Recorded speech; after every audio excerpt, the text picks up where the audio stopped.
Welcome to a brand new episode of the Fitish podcast. I'm really excited, Francisco, because our recent guests have been a hit, and boy, do we have like an amazing, girl, do we have an amazing guest today. I think there's a lot of anticipation for these guests. And we need it. Selfishly, we need this guest to come in and fix our relationship. Yeah, or give us the direction towards wherever we're going. Exactly. So, Ashleigh Renard, I heard about you, Ashleigh. Welcome to the Fitish podcast. Oh, Jenna and Francisco, I'm so happy to be here with you guys today. Thank you. Oh gosh, yeah, you're going to be tired of us by the end of this. No, well, I'm really excited because someone that works for me at Fitish sent me a message from Ashleigh's team and was like, Jenna, you have got to interview this woman. I think a lot of the girls, actually, I have all female employees at my business, and we're always talking about our relationships and our issues. And so it's been like buzzing around the office that we were going to have you on the show because you wrote a whole book about swinging. And so, I mean, I'm just going to get right into it. You have a book called Swing, and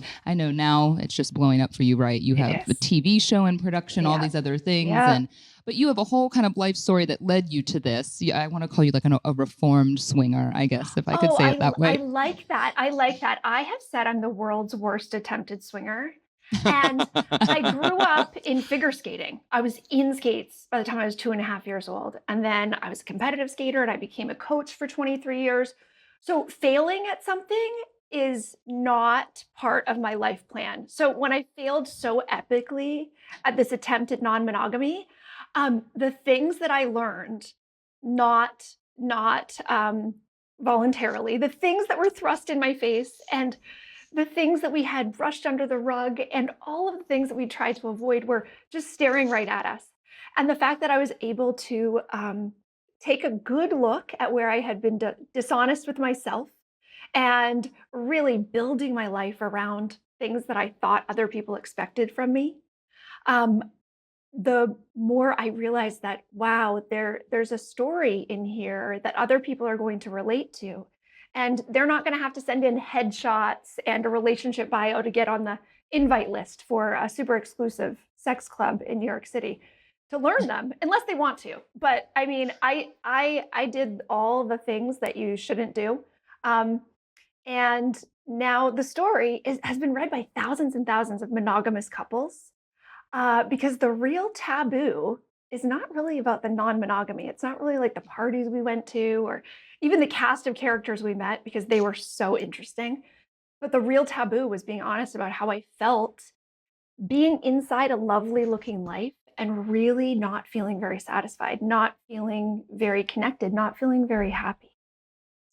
Yet it's the thing that I think all of us at the end of the day care so much about, our own happiness, our partner's happiness. And we obviously have different expectations. I think Francisco and I personally, and we can get into some like tips for us later that are applicable to everyone. But, you know, we struggle, right, when you're kind of going through, especially life changes. I mean, for Fran and I, we just had a baby. Our intimacy, like our life, you know, you have kids, we just moved into a house. Just everything gets convoluted. Like you don't have time. We don't have time, which is usually such a shitty excuse, you know, but the reality is your life does change quite a bit. And Fran and I know we are so not at all on the same page when it comes to sex, you know, and just kind of this dynamic that we have. And I'm sure you can speak a lot to this just for us personally. Like he would have sex 3 times a day if it was up to him. I would have sex more than we do. But when like I'm doing the dishes and the bottles at night, I'm just pretty, you know, you start to get into this funk of like, I'm tired, you're bothering me, you know, and then everything bleeds over into your sex life, right? Like every kind of bit of resentment in the relationship, which then really makes you worry. He's going to cheat on me. He wants to swing. I don't know what he wants to do. You know, you start to have all these stressors in the life. And you still have the database of the clubs and the parties. I can hook you up, Francisco. If that's where we get to at the end of this, I got you. Fair. I got you. But let's talk about, Ashleigh, let's talk about you and how, I guess I just want to get right into, you know, where you were at in your relationship and what made you and your husband at the time, who is still your husband, right? He is. He's my husband and I like him better than ever. That is one of the miracles and one of the reasons I had to write this story. I was like, holy moly, we screwed up this badly and we made it through. Like, wow. So it was it was sort of an Uno reverse on my shame because I felt so bad that I made these decisions and got myself into this predicament. And I was like, I'm going to share this story with the whole world. And then you tell me if I should still feel ashamed of it. Yes, So they're still together. So don't I get your didn't hopes know up. that. Yeah. Like, they're still, yeah. I thought it was just that relationship ended. Oh, yeah. And No, it was like therapy. Well, so what led, I guess most importantly, what led you and your husband down this path to, wow, swinging sounds like a great solution? well, I want to add a question on top of that. What led? And then after that, I want to know how the conversation started. Yeah. Okay. Yeah. Okay. So I can answer both of those for you. Here is what we thought was leading us to swinging, but this is quite often, I think, what we find in life, that we are just on autopilot and we are just on default mode.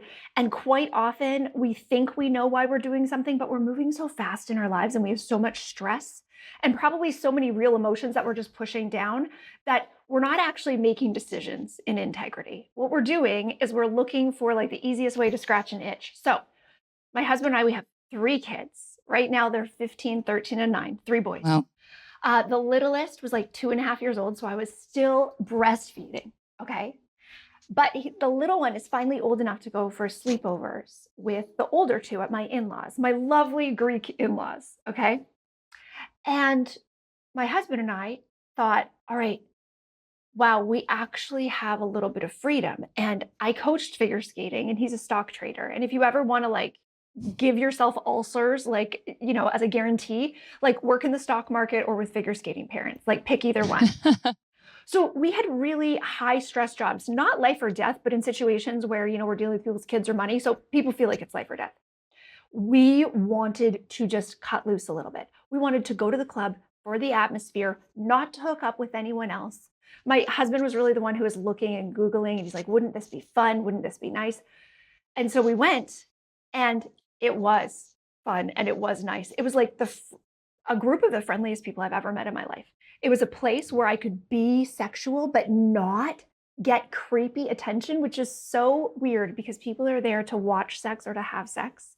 I would say 2/3 of the people who go to a swing lifestyle club, we've been to clubs all over the country and we've been to some in Europe. 2/3 of the people who go there just go there for the atmosphere. They're not even there to engage with other people. They're just there to get out of the box, to get out of their daily routine with their partner. Most people who are there have been together for a long time, 10, 20, 30 years, sometimes longer, right? There's a really big age difference for people you would see at a club. But it's just quite a normal cross-section of humans, like people you would see at the library or the grocery store. And then 1/3 of people there are there to interact with someone else in some way. And after going just a couple times, I'm often the gas in our relationship and my husband's the brakes. Like I wanted to get married sooner. I wanted to have babies. I'm the one who has 6 new business ideas before breakfast. He's the one who's very set in his ways. Like when I first met him, he said, you know, I'm an old Greek man already. And I said, you're 22 and your abs are ripped. Like, I don't believe you. Well, he still writes checks like out of a shoebox, like to pay the bills every month, right? Like he really is. So when we got into the situation, then our 2 different personalities and the ways that we approach life and excitement and adventure really were apparent. And that's when we realized, whoa, we're really going into this for different things. So your first foray into a swingers club, I mean, we have so many questions, I'm sure. But your first experience, were y'all on the same page? You know, we're just going to go and look. We're going to observe. Yes. I mean, Yes. what is the playbook here? You Ooh, know, okay. you talk about it before. I mean, I think Yeah. this is the kind of, you know, these are those hypothetical conversations Fran and I get in. Like, I've always thrown out the idea of like, maybe at some point I'd be fine with a threesome, but then there's rules, right? Like there's rules. I feel like I'd be in this weird position of watching him do something to someone else and be like, wait, I'm not okay with this, you know? So did y'all have great communication about kind of the process of going to one of these places, and you were like, we're not going to have sex on the first date kind of thing? Yes, exactly. And let me tell you this, that when we decided that maybe we would consider, right? Like we weren't at the club yet. We didn't buy the membership. We didn't, you know, go online and order a bunch of dresses from Zappos to see what I was going to wear, right? We were at just the discussion points. But even when we first started discussing, things got more exciting in the bedroom. Because even before we actually took an action, when we were working together to try to make a decision, like sort of like working on a creative project, right? And like, how risky are we going to be here? What is it? It was like a little secret that we had, and we didn't have anything that was a secret for the two of us for a really long time, right? Like It was like a spark that was just lightening up. exactly, Francisco. It was like, ooh, a little reignition, right? Of something that we'd been together 15 years at that point. So we talked and talked about it, and just the act of talking just made me feel so much closer to him, because I am much more, words of affirmation, love language. He's acts of service, which, I mean, it's so great because the dishes are always done, but like, tell me I look nice, or like, tell me I'm a good mom, or even grab my butt, like something, right? So when we were talking, I felt really connected with him and really excited. And I wanted more and more of that. So ramping it up, it was only a couple of visits in that I decided, oh, what I really want to do next is hook up with someone else. And would you be open to that? And he was like, I don't know, maybe kissing, maybe this, because he was like, oh, what harm could it be? Like, oh, I get to grab a boob. Like, yeah, I would like to grab a boob, But very, very quickly, we realized that I was really looking for more of the emotional connection. And when I started getting just attention from other men in texts and things like that, I realized that I had this need to be seen, to be acknowledged, to connect emotionally on a level that we actually had never had before in our relationship. Wow, I see. So these are not just isolated sexual experiences when you go to the club. You're actually exchanging information and having emotional kind of affairs with people. I did, which is exactly what you should not do. It's like my book Swing is the complete idiot's guide for what not to do in the swing lifestyle. Oh yeah, like I broke every rule. I did it all wrong really quickly. So it became apparent really fast. Wow, this isn't where I'm going to get my needs met. But I had such a long track record of trying to get my needs met by achieving things outside of myself. Gold medals, straight A's. I had my kids at home, home birthing, homesteading. My toddlers were growing their own vegetables. Non-monogamy was like the next highest level of difficulty for me. Like I didn't have any more cakes on Pinterest that I wanted to try. And it was like, oh, what else would we do? So it was really just Swinging, right? I'm going to put someone else's penis in me. Yeah, I should try this. Yeah. This may be like super detailed and granular, but I know our audience would be so interested because I've heard about swingers, You hear about the signs and the signals, and of course you realize later, in my young 20s, I realized how many times I was being picked up at a restaurant because I didn't know kind of some of the signals and stuff until I got older. But, I always just assumed it's like you walk in and all these people, it's like an eyes wide shut party. Like all these people are just naked and having sex. Is that not the case? It is that case, but it's way sexier than eyes wide shut. Okay, so let me walk you through this. You pull into the parking lot of one of these places, and it's probably like a nondescript warehouse type building. And you're like taking notes. Yeah. Okay. You pull in. How did you find this place? You Google swing sex club, enter. Anybody? That was about to be one of my questions. Like, is it like, is there like a Facebook group that you signed up, like a swingers Facebook group, or? I was still coaching figure skating at this time. I had 150 athletes on 10 teams. I had just tripled the size of my business in 1 year. Like this was really like me, like cruising for a bruising as far as like, Ashleigh, how much complexity do you actually need to manage in your life right now? And the answer has always been as much as possible, please, because that's the only way I would feel like I was actually accomplishing anything, right? Was to just do it all and try to make it look effortless and beautiful. So I'm really glad I ran into this brick wall, which was, non-compatible with non-monogamy, because it really made me stop and go, wait, what am I doing here? Okay, but when we Google, so warehouse. So you pull up to the warehouse. I'm there. Okay. Right, we pull up to the warehouse. There's private parking. Maybe the parking lot's a little bumpy. It's not the smoothest place you've ever gone into. You walk in. You check in at the front desk. They ask for your ID. They ask for your name and then they put it in the computer and they see if you bought a ticket, which you did, because otherwise you wouldn't be there and you wouldn't know the address. So most clubs, you have to actually buy an annual membership, which isn't very expensive, like $65, $95. And then each time you want to go to a party, most parties are couples only. Couples and single women, maybe. Mm. There are some clubs that allow single men on certain days of the week, but predominantly the busiest nights are the nights where couples and single women could come. So I see. even though there are some like very sex positive, progressive, consent is key ideas, there's still some misogyny. There's still some misogyny woven in as far as like, oh yeah, pretty single women, yeah, come on in. Like we're never going to have too many of you.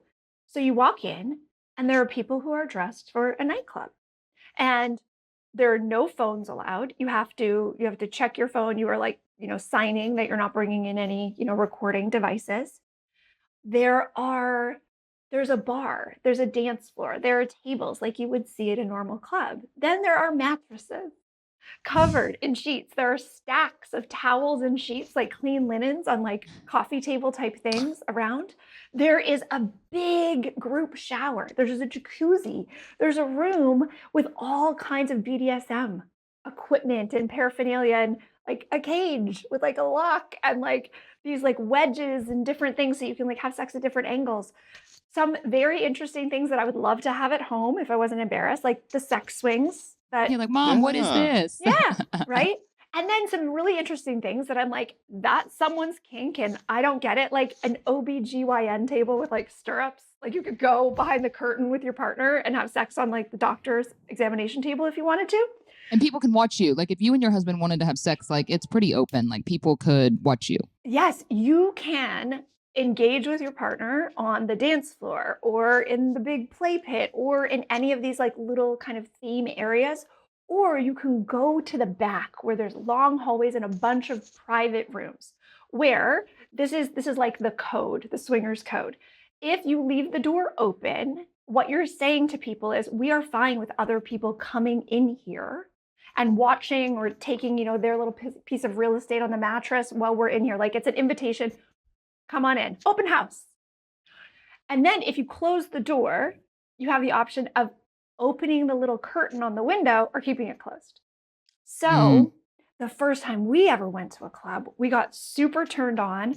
Just first you're awkward and you're like walking around like, do I know anybody at this party? And then exactly, that would be smiling. my thought. People start smiling and you're like, should I smile or should I not smile too much? Or they're going to come over and think we want to hook up. Okay, so there's like this little bit of awkward, but everybody is so genuinely happy that you're there, especially if you're new and especially like if you're cute. My husband was a college football player. We go in together and it's like, we were still, we're in good shape and like people are like, we are so happy to meet you, So it's interesting because there's, especially from other women, there's this very much, there's this, oh my God, she's gorgeous. Oh my God, we want to talk to you, rather than like a jealousy, which is usually the way it goes. Yeah. So there's just this different vibe. Also with the men there, it's not like a regular bar or even train station where maybe a man would put his hand on your back to like get past you.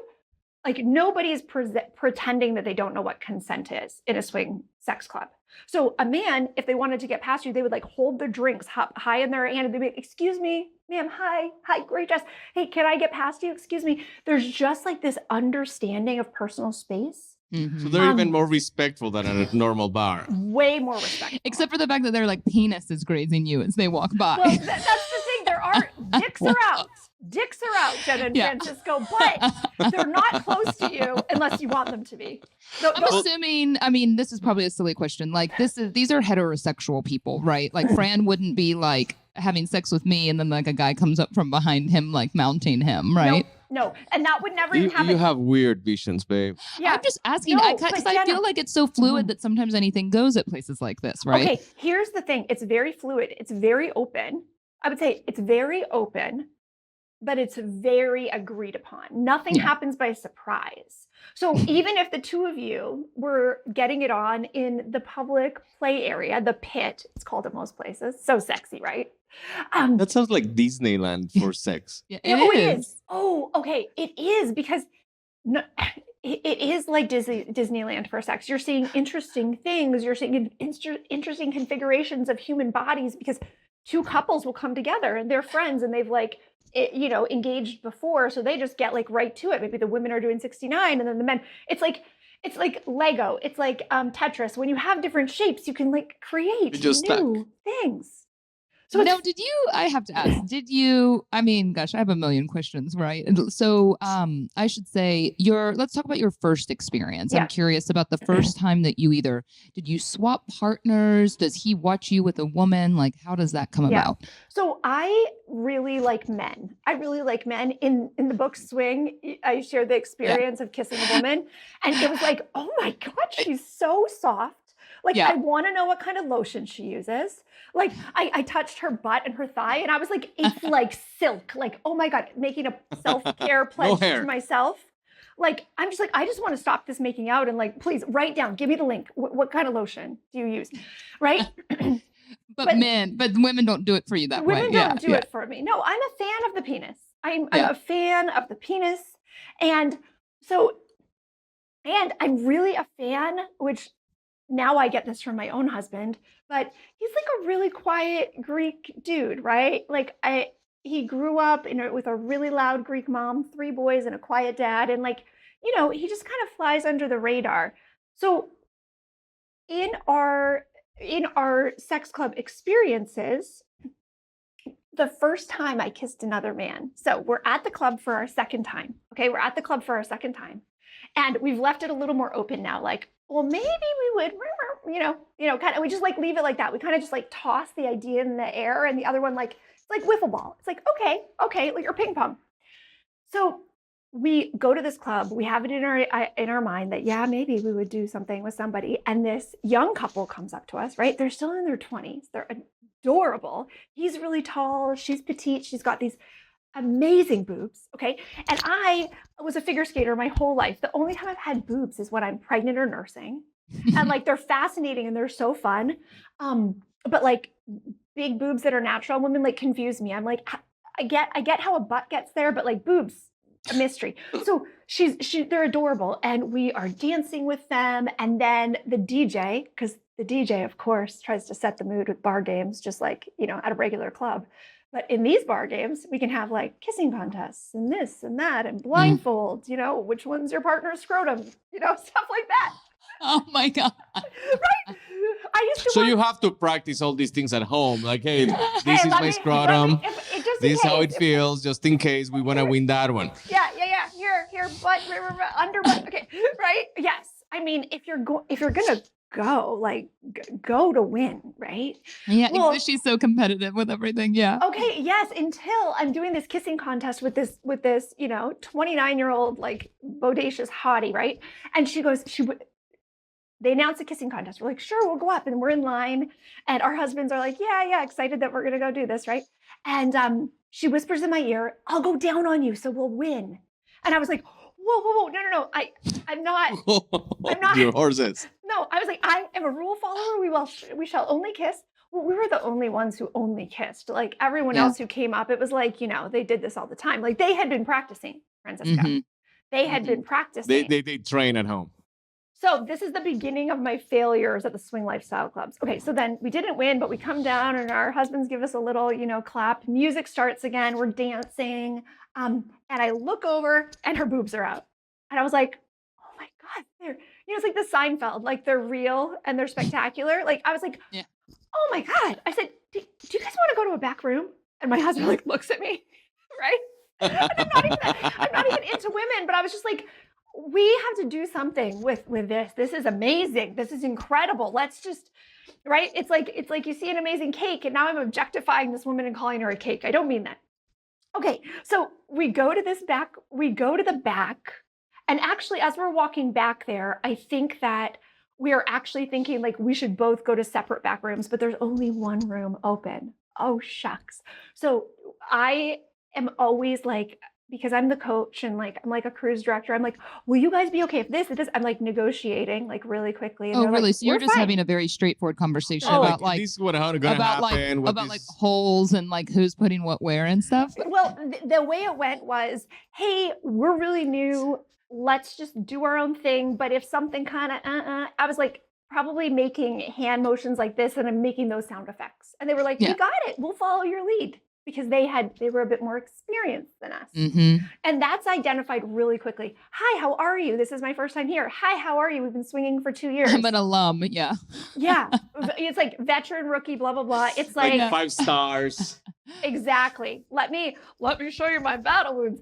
Sometimes though, when you first meet people, they'll actually tell you the worst thing that ever happened to them at a sex club. They'll be like, our first time, blah, blah, blah, blah, blah. It's really an open book. People are super honest about that part of their lives. And that is one part of this that I really, really loved. I love having, like you guys do, honest conversations with people. And you, People are more vulnerable. Yeah, like I'm pretty sure that's something that you appreciate just in the fact that everybody's constantly wearing a mask. Everywhere. Yes, You go everywhere. everywhere. In business, in friendship, everybody's wearing a mask and putting a facade. And you go to a place like that and everybody is the kinky that they are, the freak that they are, yes. and they have nothing to hide. Really. nothing to hide. So And- how did that experience go ultimately with the other younger couple? Well, it went so well that I was like, how do I get more of this? Like on the regular. I mean, can I So- just directly ask, like, Yeah, did I you will have sex with this other man, and did your husband have sex with his partner? No, I'm way more easily excited than that. This is what happened. I'm getting it on with my husband. He's getting, well, first I think the guys both went down on us. And that's when I felt like her soft skin on her leg. And I was like, oh, I am missing the boat by not using a good lotion. Like every day since then, like I am so moisturized. Yeah, I'd be thinking about my grooming in that moment. Yeah, Yeah. no, well- Amazoning right then. I already had it taken care of because I already groomed myself, prepared to be on display in some way, right? Yeah, So sure. and we have the lights dimmed. Everything's like perfect. I've had like a couple glasses of wine. Like I'm just like buzzed a little, right? So then I think she kisses me and I was like, yeah, her face is soft, but meh. I don't know. The face is so small. I don't know. It's You're not like, like but him, this other guy. But him, Jenna, he's like 6'4", okay? He's just like all like millennial, like 20, Yeah. 29. I love that He's just like, description. Yeah. I'm like, Fran how- you love the idea of this, but you would be so jealous. Okay, that so Fran, that Latin would come out and he'd tell- be like, Tell me what you think of this. Okay. So Manny, he's Mediterranean, right? So I have so similar, right? I have my dark-haired, beautiful, ripped husband, and I'm on top of him now. We're having sex. And the beautiful woman with the silky soft skin, she's laying there, and her husband's on top of her. And then he and I lean over and we kiss. And like I said, I kind of have a thing for men. Kissing this other man Mhm. for the first time since when I met my husband like right after I graduated college. I was 21 years old, right? I haven't kissed another goddamn man since I was 21 years old. Now we've been together 15 years. We have 3 babies. I'm like, where have you been all my life? It was just like so amazing. And then as we're kissing, And in the legal realm. Yeah. as we're kissing, he says to me, you are so hot. And okay, I was just like, You were done. I was Yeah. done. I was like, can I marry him? Anyway, Oh, God. yeah, I was like, oh my God, yes, peak life experience. Okay, I mean, at this point, I should have realized, holy moly, Ashleigh, that really had a super big effect on you. Like, could you just re-examine for a minute, like what you're doing here? But I was like, Mhm. nope, I hit the gas so hard. I told Manny, I really like this. I really like this soft swap type thing. I think I want like a full swap. I think I want it in separate rooms. I think I want to meet a couple on one of the swingers dating apps so we really know who they are and get a sense of, like, I didn't want to even catch a cold. This was before COVID, right? But I didn't want to get any like viruses or anything. I absolutely did not want to end up tied up in someone's basement because like that hostage situation or me dying because I was trying to like get better sex would be very embarrassing and is like the worst thing you can do as a mother, like to leave your kids because of that choice. Well, I see what you mean too. Or talk about like sexually, it's such a Yeah, it sex could be buzzkill, dangerous. but like having sex with random people, like in theory, sure, that sounds like a spicy thing to do. But I mean, are y'all all vetted out really well? Like, do you Right. have to kind of get STD tests and all of these things? Well, that's the thing, that people who are involved in non-monogamy, usually they're more likely to use protection with their extra partners Yeah. and protection all the time with their primary partner, and to have regular checkups, like even Mhm. more than once annually, to get checked Mm. for STIs. So it's actually like a healthier subsection of people to get it on with if you're looking at that. But Mhm. it's not without risks. And I mean, this was before pandemic too, right? So I wanted to vet somebody. So we met up with this other couple, instantly hit it off in a really friendly way. But he and I, of course, because I had my foot on the gas pedal, he and I connect much more strongly Mhm. than my husband and the wife. And this is why dating couples is just as complicated as you would think it would be. But through that, what I started seeing was that I am really reaching for what I want, like in the opposite direction of what's going to satisfy me. Like Right. I started just seeing this pattern of reaching outside myself. You know, when it's for like a good grade or to advance your business or any of these other areas that feel like, oh yeah, that's smart and that's healthy, we think that we can still get there from here, like we can get the satisfaction, right, rather than like just trying to get like boys attention or this or that, like other ways we can just reach outside ourselves to try to kind of check that box or fill that little part in our heart that like doesn't really know if we're okay just the way we are or if we're lovable. Seeing my patterns and the way I had gone through life, really trying, just reaching for that next accomplishment all the time, and creating a situation where I really had several full time jobs, running my skating organization, homeschooling my kids, and then, becoming a full time texting girlfriend to this guy I meet on the app. Um, that's when I really started to reevaluate all of the ways that we did things and realized that there were so many things in our marriage that we had just brushed under the rug. We were really good at avoiding confrontation. Yeah, so I mean, essentially, actually, what you were Yeah, doing, right? You were looking for a solution to y'all's kind of interpersonal and probably your own issues, right?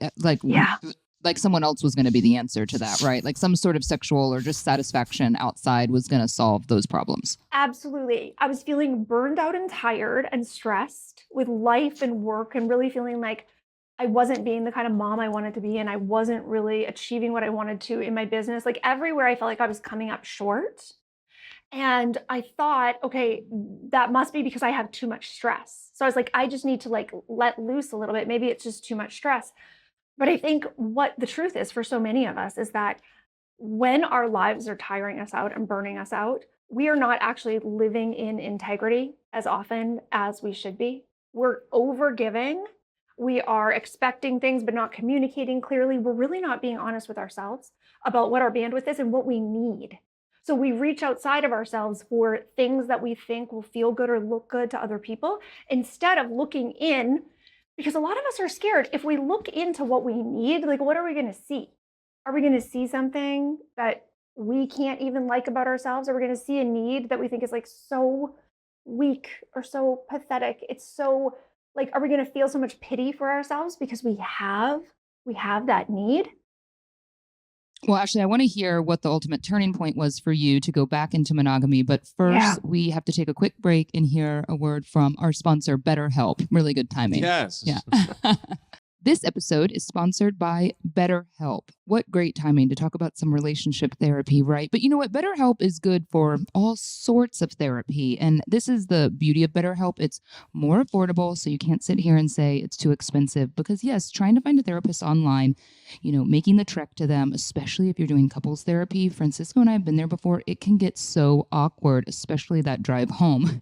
Sometimes you continue arguing. BetterHelp is virtual therapy. You do not even have to turn turn on your camera on your computer if you don't want to.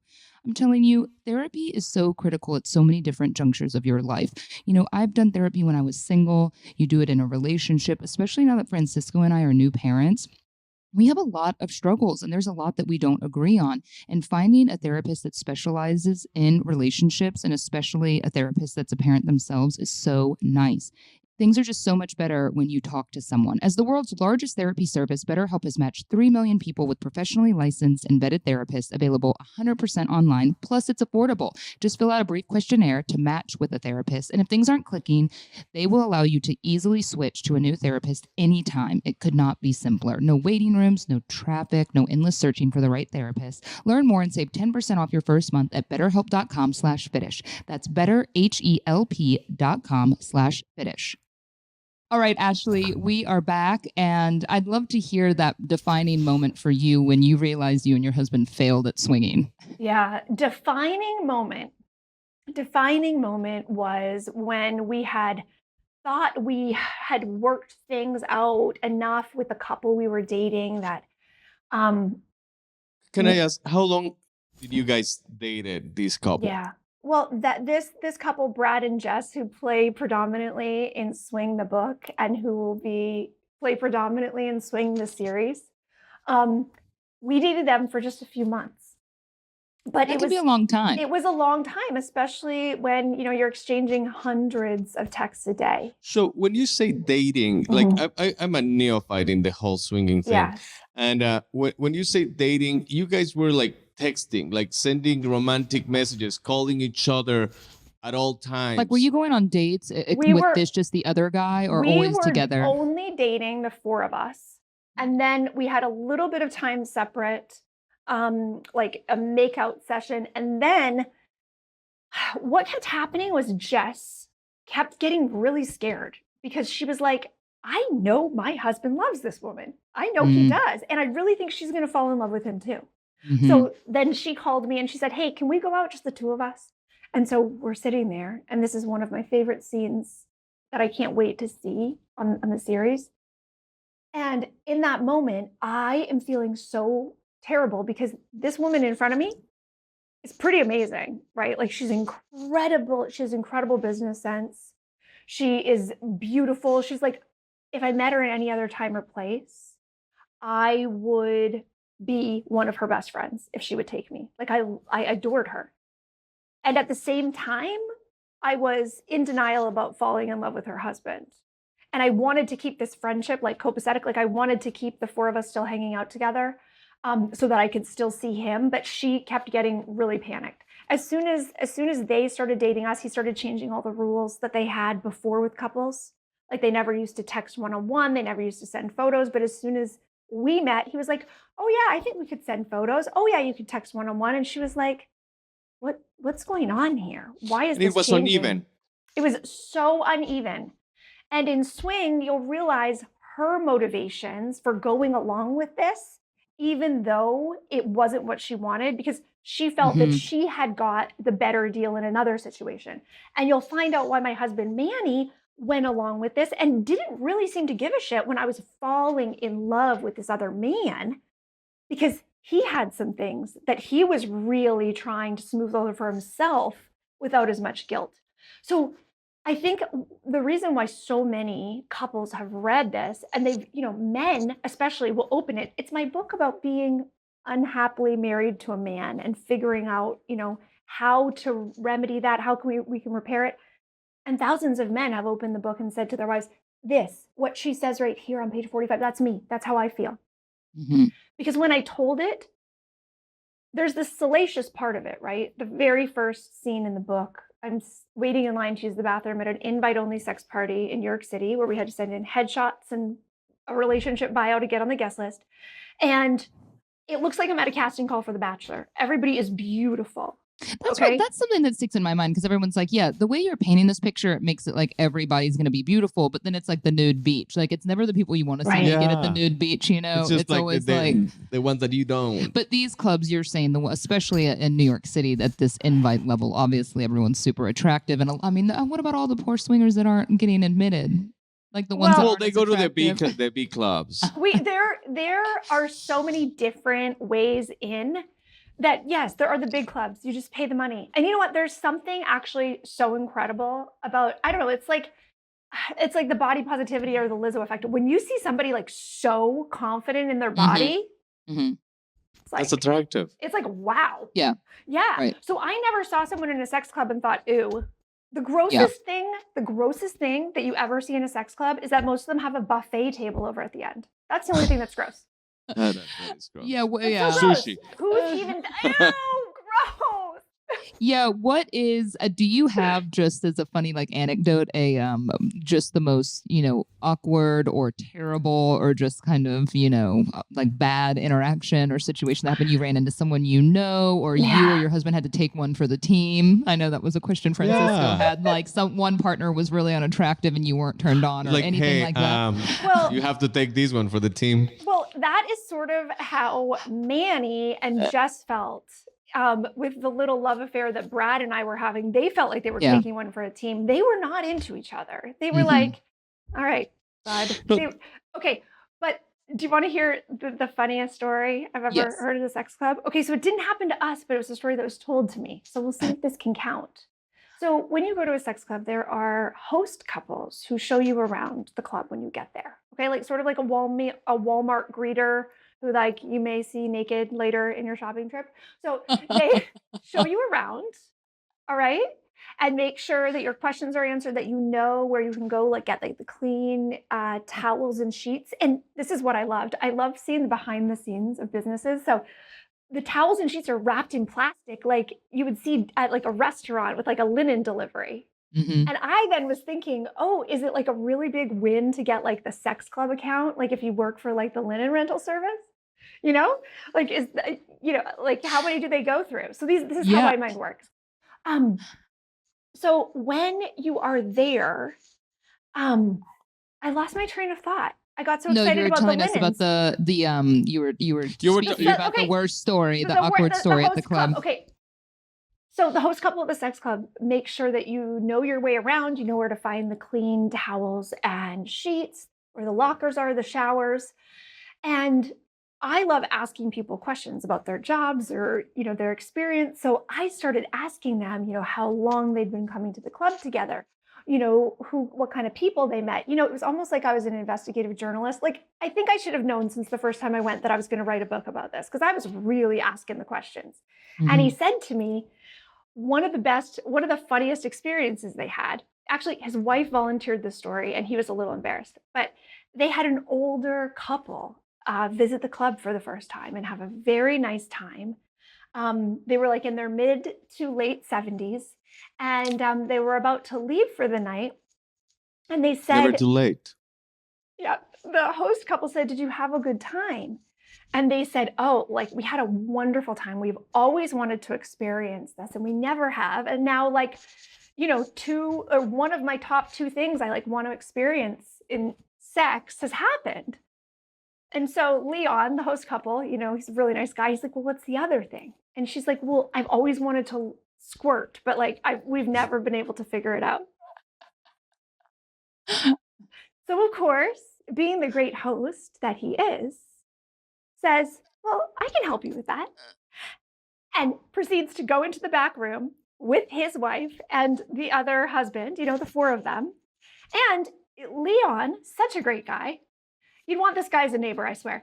He performs a little squirt school for the dear old lady and her partner. And then he is this good of a guy. He shows the husband how to do it. And then the husband does it too. Makes her squirt. Oh my gosh. Yeah. It's very intimate community. Well, we have a couple. I know we're running out of time a little bit. We can't have her all day. Okay. But we have a couple of questions that some of our Fitish listeners have written in. And then I definitely selfishly want a couple tips on how to spice up a monogamous relationship. And we're going to get to that after we take a quick break and hear from our sponsor, Ritual. I've never been a fan of New Year's resolutions. I think if you want to change something and you want to get healthier, you should just do it now. And I'm telling you what, over the holidays, it's a great time to get started on a new regimen. And Ritual is just far and away my favorite supplement line ever.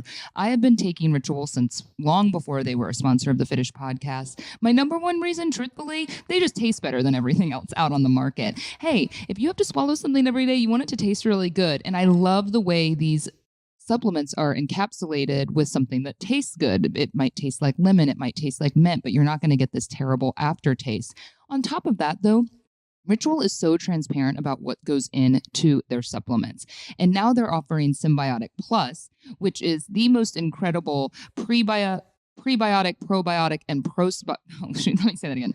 And now they offer Symbiotic Plus that you can add to your subscription. This is an incredible trio of prebiotic, postbiotic, and probiotic all in one. I didn't even know what some of those words were before I started taking them, but they have such great ingredients, and you can read about everything when you go to ritual.com. But this is a delayed release prebiotic, postbiotic, and probiotic capsule designed to help reach your colon, not your stomach, which is the ideal place for probiotics to survive and grow.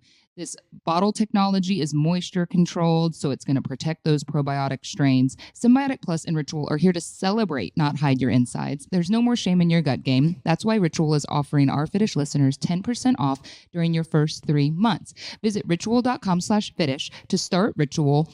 Or if you're already getting Ritual, just add Symbiotic Plus to your subscription today. So Ashleigh, I want to know, for Fran and I, I love this thought. Like, I don't know what I know what Fran's thinking. I shouldn't even say this. He's like, I want to go. Let's find one. So I guess my concern with anything like this is I feel that a lot of sexual experiences are playing with fire, right? It's a slippery slope. Like that I would say, yes, let's go observe one night. You know what I mean? Like I'd be open. I love new experiences. Let's go observe one night. But then that could set kind of a, like it would like plant a little seed in Fran's mind, and then he would, that would be my fear, right? That I would go, this was fun, this was cool, but I'm really comfortable with monogamy and I want to spice up our relationship. But like that is so not for me because I see the slippery slope there.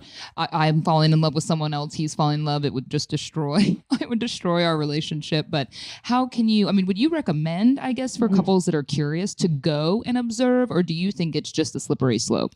So it's so interesting that before we experimented in non-monogamy, I was certain that the quality of my life would be determined by the good or bad decisions I made. I really thought that in every situation, it was like better, worse, better, worse, better, worse, like really binary. And in that situation, in that mindset, you think, okay, yeah, this decision is really going to take me right to the moon. If I do this, everything's going to be easier. And then on the other side, it's like playing with fire. We think that a decision will take us on a trajectory, will set a precedent that we can't come back from. In the lifestyle and in removing myself from the lifestyle and then really taking a look at, oh my God, what do I really think is important? And am I living in that way, or am I really just trying to fill these needs from all over? What I started to look at was, you know what? I think our greatest fear, the way that we hold ourselves back from integrity with ourselves, like being honest with ourselves and connection with our partner, is when we are afraid to say yes this far because we don't know if we can trust ourselves when we get to the next place. And I want people to know you can trust yourself here and there and there and there and every other place. That is one of the things that we need to be certain of. Where it goes awry is when we're not really listening to ourselves, when we're not really listening. So if you two have this curiosity, Francisco has this curiosity and you have this willingness, then you can identify them as those two things. Francisco has a curiosity, you have a willingness to go. And you say, this is what I'm certain of. This is where I'm not certain. And let it be like, I don't know how I would feel about that. Mm-hmm. And then this is the thing that I don't think that needs are ever really at odds. So if you went to the club and Francisco had a part of that experience that really lit him up in some way, but if you, Jenna, were like, we are not doing that again. Mm-hmm. I want you guys to trust each other and yourselves that you could come back home and Francisco could take a closer look at what it was about that experience that like really made him feel something that like he doesn't feel in other areas of your life. And that when he knows what that feeling is, that's a feeling of being alive. And we can tap into it in a lot of different ways. And some are healthy and some are not. Like add to cart, have sex, text the person you shouldn't, scroll, right? Like we can like just numb out or try to like give ourselves a little zing. Maybe we like reach for a drink, maybe we reach for a joint, maybe something else, right? Right. We have all these ways that we want to feel more alive. And all of this potential naturally, healthfully, safely to feel more alive in ourselves and to feel more connected to our partners. But when we're on autopilot during the day, we really push down a lot of what we need. So if you guys went there and he was like, yeah, there's this thing that I felt, and you could come back home and piece that apart a bit. And Francisco, even if you never went to a sex club ever again, you would figure out how to feel that. You would figure out what part of you that's waking up. But it's funny because you mentioned, like, I don't think I have that curiosity. Like, yes, I'll go to any club. I like to party. But I don't think, I feel a little dumb right now because I didn't even thought about, when we started this conversation, I never thought about the club thing. I thought you guys were with a couple like that you going guys out to dinner met, with a couple and then going home. and you guys got tipsy and talk about it. Like and then everything started making sense about the club. Like, oh wow, yeah, that's. See, I actually love the idea of the club. Like for me, that's almost, maybe it says a lot about me. That's almost less intimate and it's straight sexual and like erotic kind of experience. That's like fun. You know, I think like the voyeurism of that is probably great. Like, you know, people watching people have sex, other things. I totally get the arousal part of that. The arousal is high. Yes, especially if you like stumble upon the thing that turns you on, right? Like voyeurism. And you get to watch these people doing these things, and it's very sexy. And I can see that. The thing that was the biggest turn on was being watched, which isn't a big surprise, like being a skating performer than coaching performers. So like I would want the curtain open. I would love to have sex. I would love to have orgasms out in the room and know, even if I couldn't make eye contact, but just know people's eyes are on me. Like it was heightened. Clapping at the end.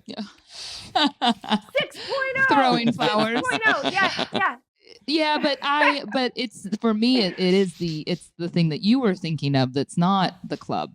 That is something that I think would be the slippery slope, right? Because and that's actually, you know, leading into a couple of questions we got, because I'd like to service our Fitish audience as well. You know what's interesting? We got a couple questions when I was teasing your interview, and they are very, very similar, even though one is coming from a woman who's in a relationship with another woman.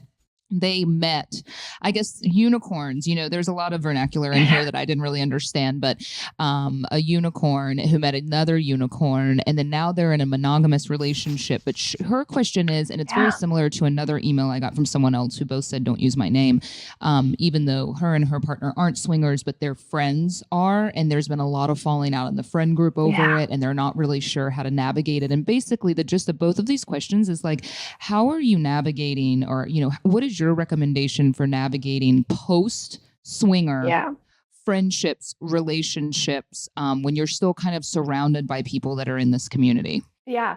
Well, one thing that we did was we kept our vanilla life very separate from swing lifestyle. Most people do that. Most people have like, it's a pretty strong fence there in between, like the friend groups don't mix. The people who mix friend groups and mix it all in, I think from the very beginning, they have had more of a willingness to like maybe have the boat rocked all over. Do you know what I mean? So I think that when people get into a bit of that friend drama, relationship drama, it may be more about like actually their relationship habits, and maybe even before the swing lifestyle, there was like a lot of drama. Do you know, like, I think that is more what it is, that like people's personality types and how they handle conflict has way more to do with it than actually if people were monogamous or not. Because people can have these falling outs over like, you know, who grabbed the wrong person's paper, like in a neighborhood.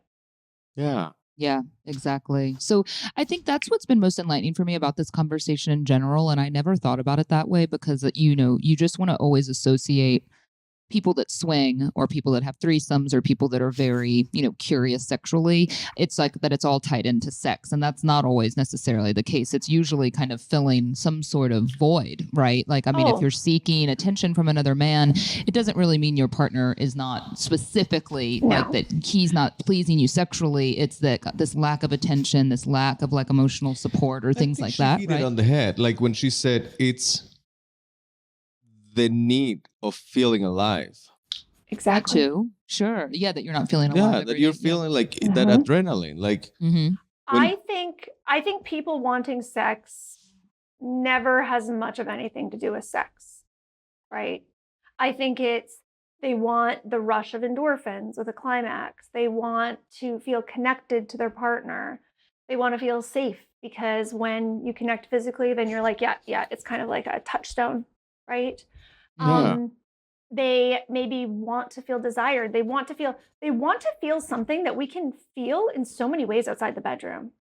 But the fact that in monogamous relationships, we have chosen only one person in the whole world to have that kind of intimacy with, it really opens up this potential. And this is what all my content is about now, and the retreats and workshops and stuff I offer for couples, is that there's so much potential just by looking at the way you communicate in the bedroom and looking at like what level of success do you have as a team in the bedroom that really informs so much of what's going on outside the bedroom. And this little goal of like, ooh, maybe we could spice things up, or maybe we could make things hotter. But monogamous couples are coming to me for prompts around. It gives people this reminder of like, oh, like once upon a time, we decided we should be a team, right?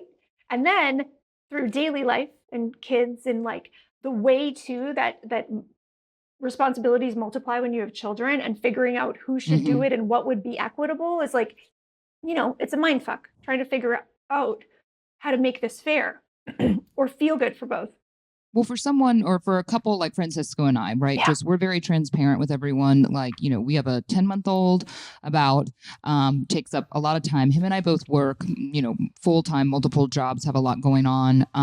We're definitely not lately. I know that the first year, everyone says get through the first year of a baby, right? But we're doing okay, but I would definitely say we're not like super sexually healthy right now in the relationship. Right. What are some tangible tips you could give like some new parents or people that are maybe struggling a little bit to spice things up that aren't quite venturing, like for all of our listeners that aren't ready to go to the full swinging experience? Well, I wasn't ready to go. So should I cancel the meeting that we have with the neighbors?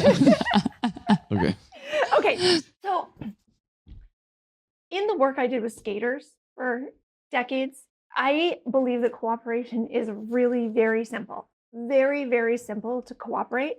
But first thing is you have to be clear on expectations. When I was coaching skaters, we had, 40 sets of blades on the ice. So like you had to be clear about what you expected the other person to do with their body and blah, blah, blah. Or else, you could get a blade in the arm. A lot of couples don't communicate in their marriage very well at all. And especially around sex, they think sex should just happen.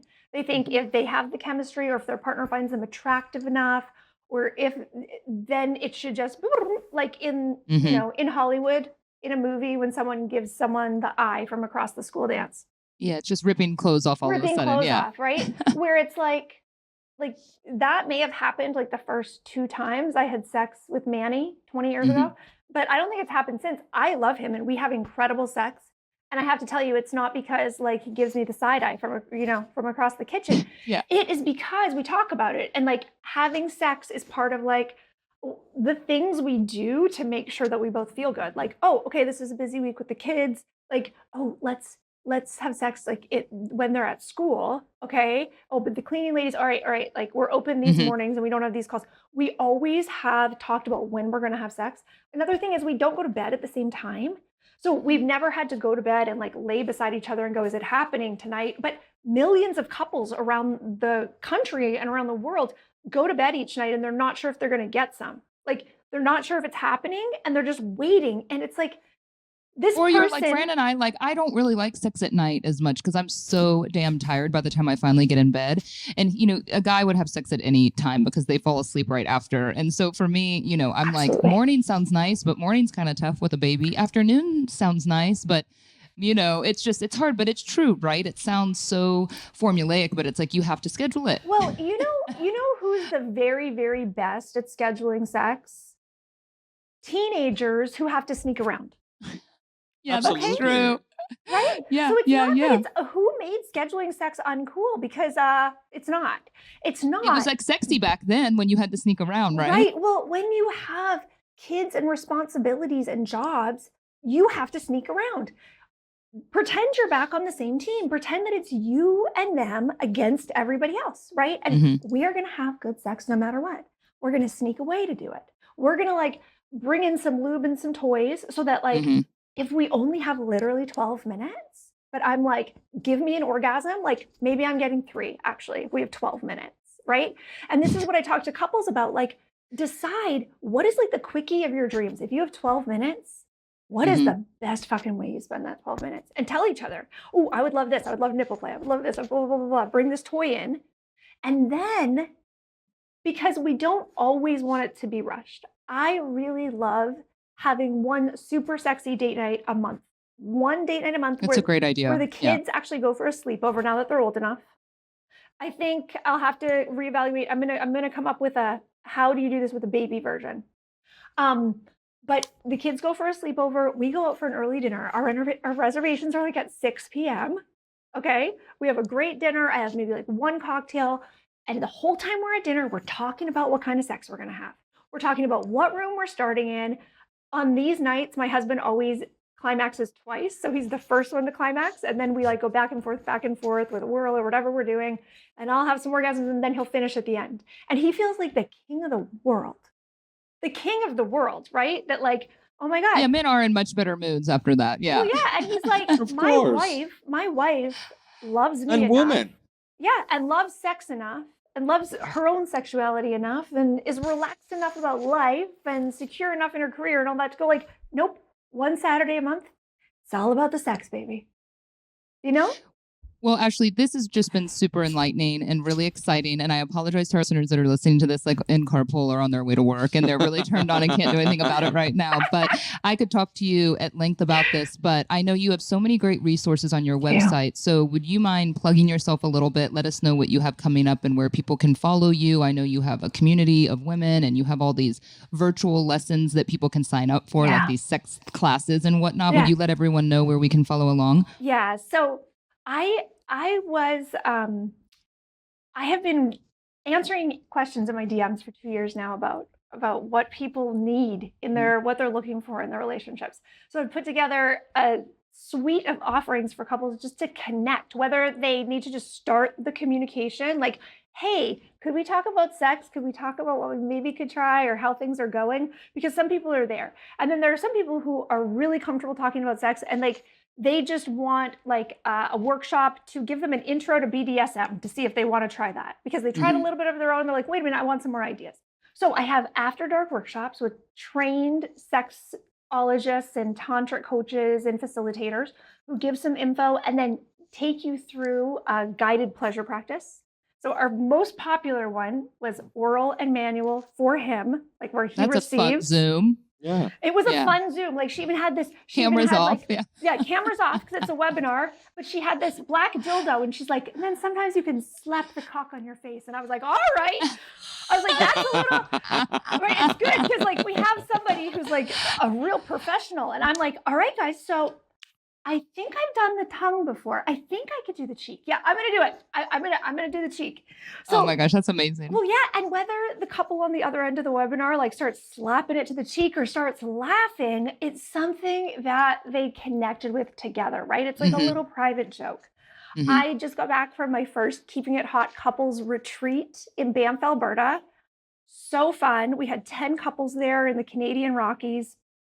Different like sound bath, meditation, heart opening, journaling sessions. And then they had these after dark sessions at night, like Zoom in the room. So it's like private, but you're with other people who are also focusing on their relationship. Wow.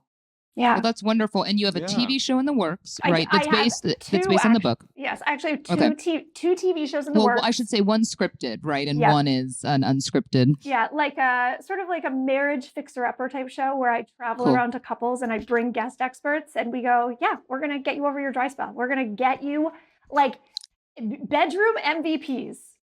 Yeah. On the Wow. same So page. cool. And of course, your book, Swing. Yes.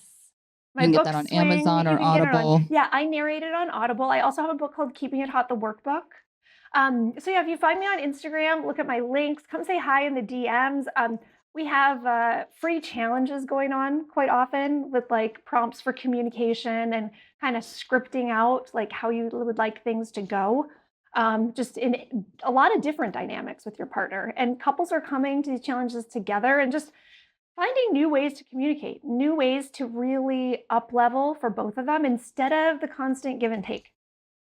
And I guess I know. Well, now, Fran, we're gonna have to go. I am so curious. I want to go to a swinger event, but then I'm worried that people are gonna know who we are when we're there, right? I mean, there's always that. You're gonna run into people we need to right? go travel somewhere. Yeah, we need to go to New York, yeah, right? yeah. Actually, we need to go come on. somewhere where we don't know anyone. Come to Philly and we can go up together. I'll show you the good spots. Yes. Oh, that sounds fun. Okay. Well, it was such a pleasure.